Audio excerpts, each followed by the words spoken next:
Yo, what is up, everyone? This is WWE for Life. I am the Phoenix, and I am here with our admin team doing review slash podcast for Raw, the very first Raw after WrestleMania. Let's have everybody introduce themselves. First of all, Mike, would you like to introduce yourself? Yep, it's Mike the Mike, everybody. What's going on? Now, James, I am Jay Gizzle. How you guys doing? and now, Hayes. Yeah, that's what's up. Mr. Evolution. Evolution. I think I just had this song play the whole time. Okay. Okay, no. Okay. Now, so yeah, that was just a big announcement. He just changed his name, like it's big, shocking. Oh, I know, yeah, crazy. All right. Anyways, let's start off with the beginning of Raw here. We call it the Yes Movement Prevails segment because we're cool like that. It's basically just the opening segment with Daniel Bryan. Definitely a great opening segment, great way to open the first Raw after Mania. The crowd was absolutely crazy, just yes chants flowing wild. When Triple H basically got out and announced that it was going to be him versus Triple H versus Daniel Bryan for the WWE World Heavyweight Championship later in the main event tonight for a big first announcement to Raw. And what do you guys think of this segment? If you want, I'll go first. Actually, I thought it was awesome. Just to hear like the fans, the respect, the love that Daniel Bryan got was awesome. And when they were like, you deserve it, and he kind of turned it around, and he was like, "This is for you guys. This is your movement." He's like, "I'm just part of it, but it's your movement." And Yeah. I thought it was awesome. It was awesome. It was awesome. I could Yeah, I listen have to agree him with for so Mike on long. that. Oh, that's all you're gonna Like, say? No, Put me on the no, spot no. like that? No, um, when the Yes Movement first started, I was kind of like a little skeptical on it. I wasn't really expecting it to get as big as it did, but the fact that the fans have gotten behind it, and Daniel Bryan's just as big as he is now because of the reaction he's gotten. It's just great to see. Smaller guy, now he's like on top of the world. I just love how it is. Yeah. Yeah. Hayes, My turn? My Yeah. turn? Mr. Evolution. Yeah. Anyways, yeah, like, when he won the title last night, it was like, I didn't even want to yes. Like, I just wanted to kind of, like, sit and cry. Like, it was that, like, not cry like a little girl, but, like, cry like tears of joy because it was just awesome. Like, almost a Manly year- tears it- of it was- joy. it was almost a year in the making, and, like, we wanted to see it that bad, and it finally Right. happened. Right. Yeah, definitely great moment. Definitely the perfect WrestleMania moment, and I just loved how it opened up tonight. Saying all that stuff to his fans, definitely a great segment. You guys think that we should give segment scores or just the matches themselves? Matches. I mean, if you want to do either one, that's fine. Yeah, we'll just give everything. Well, no, we'll just give matches. I mean, kind of hard to rate a segment. Right. yeah. Right. Yeah. Right. I'd Okay. give the segment an A. Wait, what do you say, James? I'd give this segment A plus. I'll give it an A plus. For an A plus player. That's right. Damn it. Yeah. Okay. Let's get to the first match of the night: the Wyatt family versus John Cena, Big E, and Sheamus. Definitely great way to start the match. Crowd is absolutely on fire. I just gotta say this: best crowd since last year's Raw after Mania for sure. Raw's after Mania always has the best crowd for some reason, but This crowd was better than crowd at Mania. yeah. This crowd was Yeah, better oh, than yeah. the crowd at Mania itself. Yeah, honestly, it was. But yeah, it was definitely great. Great like starting match. Bray Wyatt ended up pinning Big E, so it kind of made Big E look a little bit weaker because he's the weakest guy out of the three. But yet it made Bray Wyatt and the Wyatt family look strong. Great match. And what are you guys' thoughts on it? I think it was a great match. I loved how the fans were very pro-Wyatt family. If you listen to the whole match, they were cheering on Bray Wyatt, cheering Yeah. on, Rowan and Harper. It was just awesome. It was just awesome. I mean, and even Sheamus and Cena were getting, like, booed out of the friggin' building, and, Yeah. like, Bray Wyatt, when he did that really creepy crab thing that he does all the time, he's going to be a huge star. So, it was awesome. It was awesome. Okay, James. Yeah, Bray Wyatt, he's definitely going to be the future. He's definitely a future main eventer. When he came into WWE as Husky Harris, yeah, first at that time I didn't think he would be as big he is now, but luckily they gave him a second shot. They brought him down to NXT. Became the Bray Wyatt character that everybody loves now. And I love how the crowd was. Best crowd of the year. Just pro Wyatt family. I think the Wyatt family has improved since they've shown up. The match itself was really great. Everybody did a great job. Nothing really bad I can say about it. Okay. Mr. Oh, yeah. Evolution. I can't get over that. He was speaking like it was like a trance he put me in. I was just listening and I didn't realize he was done. But yeah, I like the match in general and all. But like, I really think they need to like make Bray Wyatt go on his own because he could do so much more as a singles, like on his own, not part of a faction. Yeah, I think it's too soon right now, but he should definitely break free maybe around SummerSlam or something like that, but well, if you guys didn't now. see, like during one of the commercials, during that match, Bo Dallas is coming to WWE. Then they're brothers, Believe. so that they could make them two tag. Well, Right, they could, but I doubt it, but you never know, but just because Bo Leave is just kind of, well, actually maybe they could work because Bo Dallas is actually a creepy character himself. He's kind of just like creepy far out there, and then I could kind of see him joining the Wyatt family. He's just missing a beard, but yeah, I could actually image that. But great match. Let's all give our scores out of 10. I'll give this match a 9 out of 10. I think it was a great tag match, great way to open up a Raw, great crowd, just kind of great atmosphere itself. And yeah. Yeah, I'm also going to give it a 9. As I said, I think the Wyatt response was awesome, and it just goes to show where the future of the fan base will be, And Cena and Sheamus are always going to have their fans, but it's definitely the Wyatt's time. So it was awesome. It was awesome. Yeah. I'm gonna give. Oh, it's James' turn. Yeah, I'm gonna give that a 9 out of 10 as well. It wasn't absolutely perfect, but it was a great way to start off the show. Definitely set the pace strong for how Raw is going to be for the night. Right.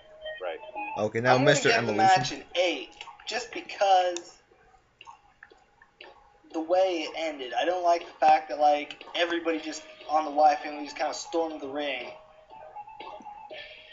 Okay, well, yeah, that's why we have everybody here share their opinions. And now let's get to Santino and Emma versus Fandango and Summer Rae. And yeah, my thoughts on this match, it really wasn't that great. Of course, it's just a time filler, I find, but I mean, there was Emma in it, which is always a plus. And I mean, at least it was quick to the point and it didn't drag on. I think Emma got the. I don't think it was a pin. It wasn't a submission, right? She made Summer Rae tap out. I'm pretty sure. Yeah. She ended up making Summer Rae tap out at the end. So Any thoughts in particular before we get to the score, guys? I definitely think that Emma's going to be a huge star in the WWE. She already kind of is. And, I mean, the whole Fandango, Santino Marella thing, they were just there basically to showcase Summer Rae. And, it wasn't really, it was an okay match. I give it like a 4 out of 10. It wasn't anything wonderful. It was just there to, like, occupy time. Yeah. So, All right, James. Yeah, that was just like Mike said, that was just a time filler. I loved the outfit that Fandango and Summer Rae came out at Yes. in the. Yes. I'm gonna have to give it. I'm gonna give it a 5 out of 10, just to be fair. Okay. I didn't give it a score yet, and I know that Mr. Evolution's gonna want to give a score last, so I'm gonna go just give the match itself a 4 out of 10. Yeah, 4 out of I'm 10. It afraid wasn't really Nate's gonna good. give It it was a just 10 kind of a out of 10. time filler. Well, So yeah. actually, James, you're wrong. But to add on what Mike said, I think Emma is going to be a big star. Like, I think after her her little love story with Santino wraps up, is Right. when her career is going to take off. And I think, well, I'll speak on a little more on this later on, but for right now, I'm just going to rate the match. I'm going to give it an 11, just because it's Emma. Oh.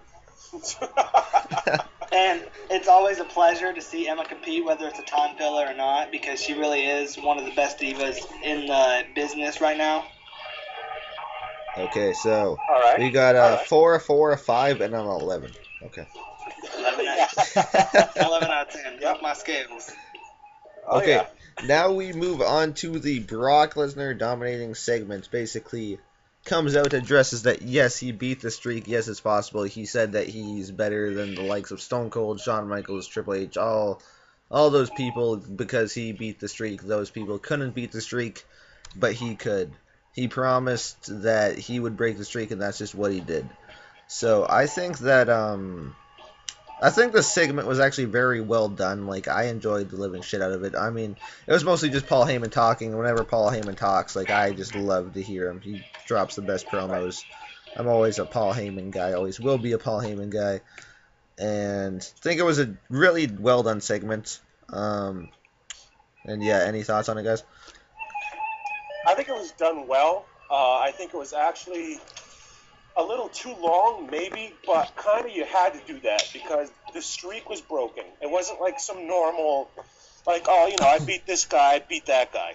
Yeah. He came out, he beat the ultimate streak of all time in WWE. So I think it was awesome. I think they might have pushed a little too much, but I think it was awesome.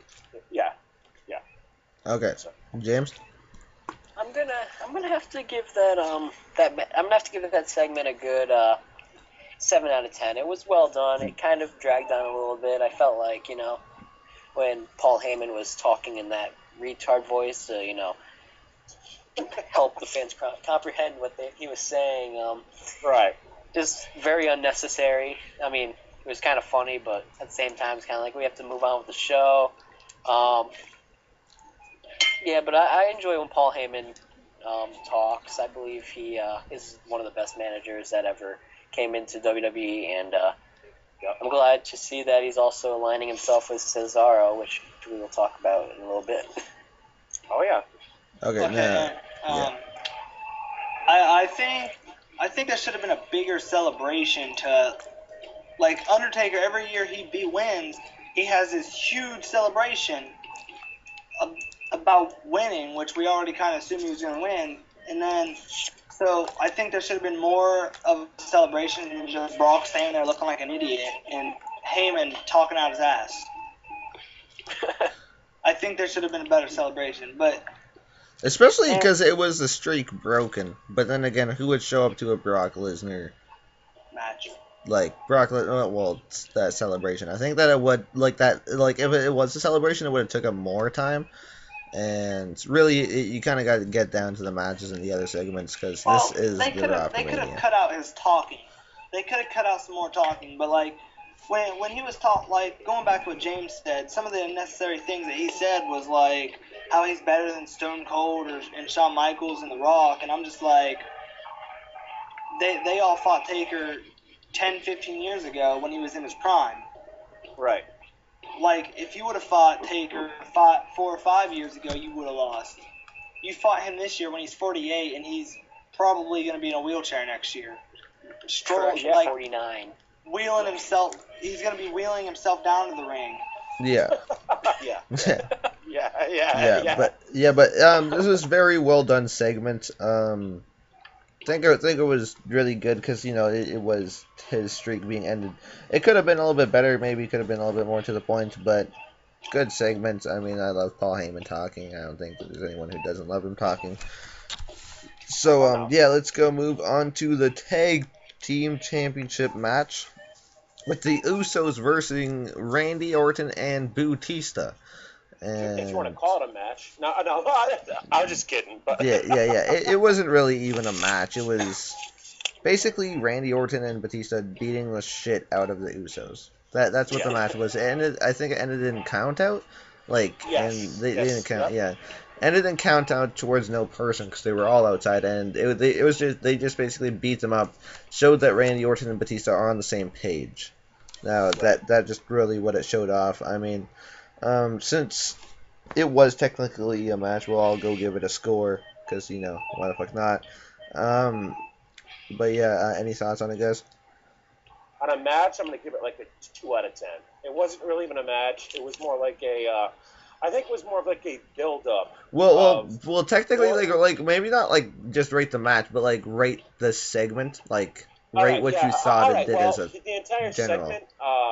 It showed Orton and Batista on the same page. When Batista power bombed, I think it was Jimmy Uso, or it might have been Jay. It's hard to tell them apart sometimes, but he power bombed one of them on the steel steps, and I was like, damn, it was just like they came out for a reason. And if I had to give the whole segment a rating, I'd give it probably a 7.5. Okay, and before I forgot to give it a score again. I'll give it a 7 out of 10 myself. Very well done, I think. Just quick to the point, and yeah. Okay, James G. I'm gonna have to agree with both Michael and Phoenix on that. 7 out of 10 sounds like a fair rating since it technically was really a segment. Just kind of got the idea across that Randy Orton and Batista are on the same page, and as much as I am a fan of Batista, I'm kind of glad that they kind of kept him away from the world title. Kind of pushed him down a little bit is what I think that they're trying to do. I think they're also trying to push Randy Orton down a little bit as well. Trying to focus more on Daniel Bryan and Triple H right now. Yeah. Okay, now Hayes. It's gonna get a 0 just because that match sucked balls. I didn't like it at all. I knew the Usos wasn't gonna beat Randy Orton and Batista cleanly, and I knew that Batista and Randy Orton wasn't gonna win the titles. So I knew some shit was gonna happen, and I didn't like it at all. But I'm an Uso fan, so that's why it gets a 0. I am too. But see, like the whole thing is, I think what they're trying to do, Hayes, is they're trying to rebuild the whole evolution. Do you remember earlier in the night? The whole evolution thing. Like Triple H was like, when we're on the same page, we're unbeatable. So yeah, and I think they're trying to start a rivalry between the Shield and Daniel Bryan, Triple H, Randy Orton, Batista, and Kane. So I think they're kind of trying to start a war for that. Because we'll get on to that later on the night after. But yeah, anyways, so yeah, I gave it a 7. Michael gave it a 7.5. James gave it a 7, and Hayes gave it a 0. So those. 0. So that's our final score on that. Now we're going to one of a kind. Rob Van Dam comes back, and he's facing Damian Sandow. Wow, I wonder who's gonna win this match. But I think it was a pretty well done match for the time given. I mean, like it kind of showcased RVD's back. Yeah, he's back and he's good as ever. Or I don't think he's really like as good as ever, but it showcased him being good. Showcased him just kind of dominating the match, and it was just quick to the point. I would give it a for the time it was given and everything like that. I would give it a 7 myself. And yeah, what are you guys' thoughts? If I had to weigh the match, it was just great to see RVD back. I know a lot of people are like, oh, part-timers, but he's not your typical part-timer. Like, he will come back, like, he's not like Rock. He's like Y2J. Yeah. Right. He'll be back for 6, 7, 8 months, give you a good run, and then leave. So I think it was a good match. RVD looked strong. His 5-star frog splash. It's not as good as Eddie Guerrero. He was one of my favorites of all time, but it's still a great frog splash. And RVD looked good. I'll give it a 7 out of 10. I'm going to have to start off by saying I'm going to give the match I'll give it a 6 out of 10. It was all right. Like you said, for the time given, it was all right. The 5-star frog splash looked amazing. I thought I just loved how they look all the time. Showcased what RVD's got going on for him. I just not much I can really say about the match. It was an all right match. Yeah, it was okay. It wasn't anything like wonderful, but it was just awesome to see him back. So Okay. Now, My Mr. turn? Evolution. Yep. yes, Okay, well, I've said that I haven't said this like publicly or like to where people can actually hear me say it, but I've said it in like private chats and stuff. But I'm sick of WWE bringing back the stars of yesteryear when we have stars like Dolph Ziggler that are main event, or even mid-carding main event. And so me seeing RVD back in WWE, I'm like, okay, he's old and washed up. Nobody wants to see him. But that's just my opinion. So, and like personally, I would love to see Damian Sandow get a win. Like when he lost the Money in the Bank, I was kind of pissed because okay, let's have him drop his Money in the Bank just because WWE's ignorant. Let's unify the titles kind of thing. Yeah. Well, So, I think Sando's going to get his push. See, like Dolph Ziggler, he was world champ, and then he got the concussion, and then boom, they took it away from him. I think Well, you got to think that concussion was Jack Swagger's fault, though. Well, it was Jack Swagger and Alberto Del Rio. It was the combination of the two. Yeah. But I mean, as far as RVD coming back as a part-timer, he's not looking to steal time. Like, Y2J, he could have beaten Fandango at WrestleMania 29 easily if he wanted to. Yeah, He but chose he the just title. lost to Fandango to give him a push because he saw potential in a new Right. up-and-coming superstar. Right, and that's what RVD does now. He's not looking for the title anymore. He's Yeah, there yeah, just like when to- RVD came back before, he put over Dean Ambrose. Right. Yeah. As yeah. a dominant champion. So I like what he does. He puts people over. Glad he's back. But Hayes, what is your score for 0. it? Just because I don't like RVD, and I don't like seeing stars coming back. Okay, so 7760. Okay. Nobody can win with Hayes. Except for Emma, got an 11 in that one match. You can't deny excellence, guys. Okay, I also want to talk about You're gonna say, whoa, no, hang on. We're not done with this now. You're gonna say RVD, the only guy to ever hold the ECW championship and that World Heavyweight Championship, isn't great? He was, but he's not now. He's this old, washed-up guy that looks like he's about to fall over. Oh no! He's like Don't Kevin say Nash. that. Every time he walks, his knees click. He's not click, fucking click. dude. He's not fucking Undertaker, man. He's not. You know what I did? You know what I did with the match? I went down and got some food and used the bathroom. That's why I frankly did not want to see RVD. I was like, I'm going to change my TV and watch the Yukon game. Until his matches. Oh my god. I don't usually hate superstars or divas, but when I hate them, I hate them. And I have legitimate reasons of why I hate them. Yeah. Okay, well, I also wanted to talk about, there we go. I also want to talk about a little thing, what is next for RVD? What do you guys think that RVD is going to do? Who he's going to put over? If he is putting somebody over, is he going to go for a title? What's he going to do? So, anybody have any thoughts on that? I don't think he's going to go for a title. I think the one guy he's going to put over, and I really do think this, because it would fit the mold, who's the former Paul? Think about who's the new Paul Heyman guy. It's Cesaro, right? Oh yeah, Former yeah. Paul Heyman guy, RVD. So I could see RVD putting Cesaro. What the hell? Skype sucks. Yeah, it's getting scratchy. But yeah, I could see RVD putting over Cesaro. Yeah. Yeah, I can too. So, okay, so you think he's gonna put over Cesaro? I actually didn't know, have no idea, but now that you said that, I'm gonna say that too. I think that he's gonna put over Cesaro. I think that's a great person for Cesaro to go after next. I mean, Yep. it makes him look dominant, and yeah. So I think that's what's next for RVD. James, what do you think? What do you think's next for RVD? What do you think he's gonna do next? If your Skype will cooperate.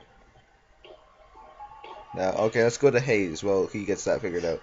So what? Okay, well, I'm gonna have to disagree with you guys on the Cesaro thing because Cesaro has a rivalry now with Zeb Coulter and Jack Swagger, so there's obviously gonna be a rivalry there, and so I think what RVD is gonna do is he's gonna go steal a title from somebody because even though he don't deserve it, and then he might try to put over Cesaro if he's not selfish enough. Well, yeah, but he honestly though he hasn't been selfish since he's been back. I mean, what's the last title that RVD actually held? And was it during his part-time reign, or was it when he was like still, a main It eventer? was well, the last title he held was TNA World Heavyweight Championship. I'm talking about. Well, that's not a world heavyweight championship. No, I'm just kidding. That's awful. But I'm talking about in the WWE. I don't know. It was a while ago when he was still Yeah, big exactly. star. Exactly. He's not going to steal it from Ambrose or from Big E. He jumped into the title picture the last time he was here, the world title picture. What did he do to deserve that? Well, I'm not saying he deserved. I don't think any of these guys But see, the difference is like we were talking about before. The Rock comes back for one match a year, maybe two. But the difference is RVD and Y2J, they come back for 7-8 month stretches. They don't come back for like two matches. So, I really do think that RVD is going to put Cesaro over eventually. It might not happen, Right in a away. month now. I do think that's where it's, yeah. Yeah, it will definitely happen. James, do you figure out your shit yet?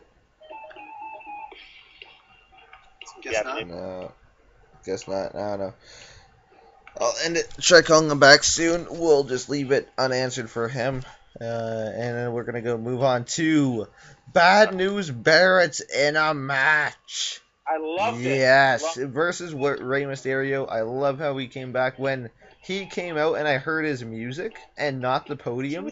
Like I just marked the fuck out. Like I was freaking the fuck out. I loved it. I'm not trying to talk over you, but did you hear the pop for him? Yeah, I know. It was I mean, crazy. in New Orleans, of all places, they were just like, they were loving it, dude. They were loving seeing Bad News Barrett out there. He probably got a bigger pop than CM Punk would have got. No, I think CM Punk would have got a bigger pop, but that was definitely a huge pop. Oh yeah, definitely. Well, if CM Punk was still an active part of the WWE and he would have came out of nowhere like Oh that, yeah, I guess maybe if he was like- active. Yeah, then I would say with maybe a that was better. hiatus, like I think he almost got as big of a pop as Daniel Bryan got. I think he got a bigger one than Daniel Bryan just for the fact that no one, The seen only him difference forever. is like the people for Daniel Bryan instead of screaming, they're yesing. Yeah, for Yeah, Cesaro, but they're just not- kind of not only- screaming and going like, yeah. Yeah, but see, with Daniel Bryan's thing lasted for like 3 minutes. Like he had to actually tell the crowd, thank you, but I need, basically, I need to freaking talk. Whereas Bad News Barrett just got that quick 20-second boom, like as soon as I heard that music hit, and people wanted to hear him. Like when he took up the mic and he was like, "I've got some," and then Ray attacked him. people Yeah, are like, yeah, "Ooh." booed. When he was like, ladies and gentlemen, I've got some bad news, I was like, no, please don't tell me you're not going to compete. Like, don't, no. Right. And then, Yeah. like, Ray hit the 619, I was like, oh no, I'm not going to get to see the Bullhammer elbow. And then, like, out of nowhere, he just comes out of nowhere and was like, boom, Bullhammer elbow. I was like, what's up, Ray? What's up, you part-timer? Yeah. Yeah. Yeah, but it was brutal. I love that ending Bullhammer. Great Oh, match. Great to see Bad News Barrett. Just to see him return to in ring. I'm gonna give the match an 8.5. Very well done, and just love to see fucking Wade Barrett back in action. Like, if you guys know, I don't know if you guys noticed, but when he enters,